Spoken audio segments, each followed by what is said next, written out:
और लगातार हमारे सहयोगी विशाल रघुवंशी हमें रिपोर्ट कर रहे हैं। विशाल, देखिए जो यहाँ पर बातें निकलकर सामने आई है, पुलिस से तमाम सवाल यहाँ पर किए, उसका जवाब लारेब ने जिस तरह से दिया है, अतीक अहमद का फैन वो बता रहा है खुद को, और ये भी कहा जा रहा है कि वो उसी तरह सफेद साफा इसलिए पहनता था क्योंकि वो अतीक अहमद से काफी ज्यादा प्रभावित था। इसे पुलिस किस तरह से देख रही है? देखिए, पुलिस उसकी जितनी भी थ्योरी है, उनके पीछे क्या कुछ असली मकसद है, उसके बारे में पता लगाने की कोशिश कर रही है। हम इस वक्त बाकायदा लारेब के कॉलेज के ठीक बाहर मौजूद हैं। जिस कॉलेज में वो पढ़ता था, ये लारेब का कॉलेज है और यहीं पर ही वो बीटेक का स्टूडेंट था।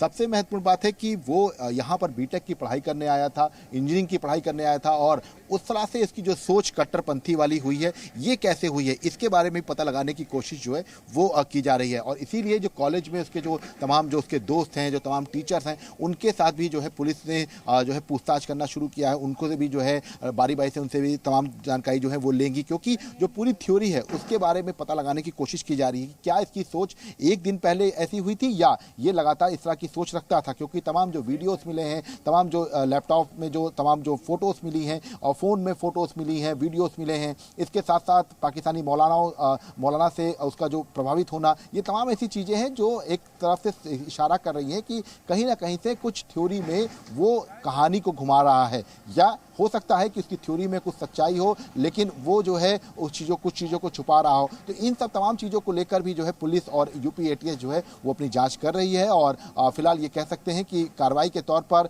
उसको यहाँ कॉलेज से निकाल दिया गया है, लेकिन अभी भी कई ऐसे सवाल हैं जिनके जवाब तलाशने हैं जांच एजेंसियों को, और उसी पर अब फिलहाल जांच एजेंसियां काम कर रही हैं। बिल्कुल, कुछ और ऐसे सवाल हैं विशाल रघुवंशी जो पुलिस ने लगातार यहां पर उठाए हैं, लारेब हाशमी से पूछे हैं, उनका किस तरह से जवाब यहां पर लारेब ने दिया है, ये भी हम एक एक करके अपने दर्शकों को बताएंगे। देखिए लारेब किस तरह से अतीक का अपने आप को फैन बता रहा है। देखिए कुछ और यहां पर सवाल जो हम आपको बताने की कोशिश कर रहे हैं। क्या इस घटना को अंजाम दिया? हाँ, मैंने ही उसे सबक सिखाया है। इस सवाल के जवाब पर इस तरह से देखिए उसे अपने कारनामे में कोई अफसोस नहीं। क्या हुआ था तुम दोनों के बीच? जब पुलिस ने यह सवाल पूछा, दोस्तों के सामने वो मेरी बेइज्जती कर रहा था, ये कहना था लारेब का।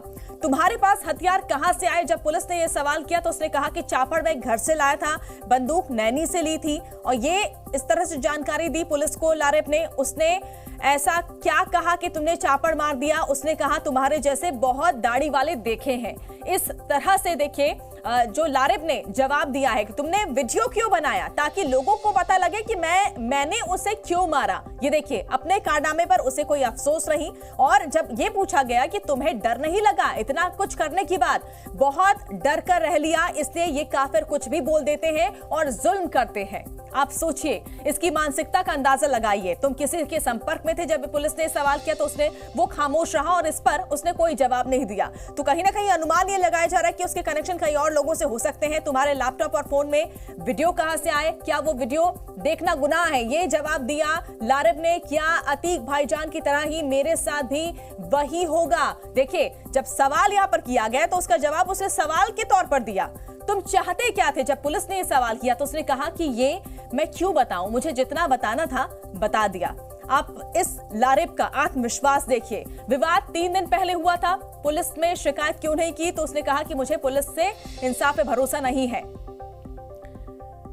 तो लगातार हमारे सहयोगी विशाल रघुवंशी हमारे से जुड़े हुए। विशाल, तमाम सवाल यहां पर पुलिस ने जिस तरह से किए हैं, उनका जवाब जिस तरह से लारेब ने दिया है, कहीं ना कहीं ये दिखाता है कि लारेब का आत्मविश्वास कितना था। उसे किसी से डर भी नहीं लगता था। लेकिन हाँ, एक बात जरूर है कि जब उसे पूछा गया कि क्या वो किसी के संपर्क में था, उसने कुछ भी नहीं कहा। ये कहीं ना कहीं एक कड़ी दिखाता है कि उसका हो सकता है किसी से संपर्क हुआ होगा, कई और जो लोग होंगे उसे भड़का रहे होंगे, उसकी मदद कर रहे होंगे।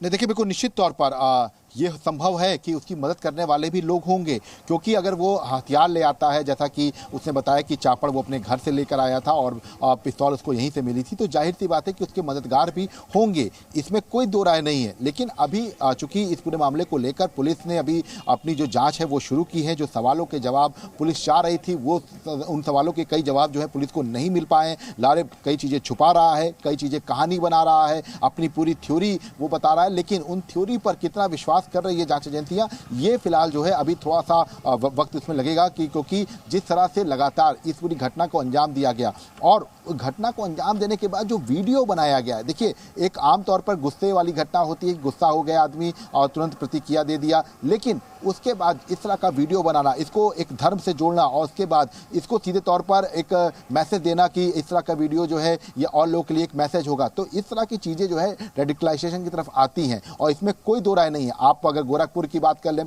की या हम तमाम और जो है बात कर लें, चाहे वो कमलेश तिवारी लखनऊ में जो हत्याकांड हुआ था उसकी बात कर लें, तो इस तरह की चीज़ें समय समय पर होती रही हैं और शायद इसीलिए जांच एजेंसियों को जो है अब इस पूरे मामले को लेकर ज़्यादा अधिक सतर्कता रखनी पड़ेगी, क्योंकि इस तरह के जो स्टूडेंट जो बीटेक करने आ रहे हैं वो अगर रेडिकलाइजेशन के शिकार हो रहे हैं और अभी देखिए आपने कुछ दिन पहले देखा था कामयाबी मिले और इस पूरे मामले को लेकर बड़ा खुलासा यहां पर होगा, ऐसी उम्मीद हम लगा सकते हैं। बहुत बहुत शुक्रिया विशाल, तमाम अपडेट हम तक पहुंचाने के लिए। जी न्यूज़।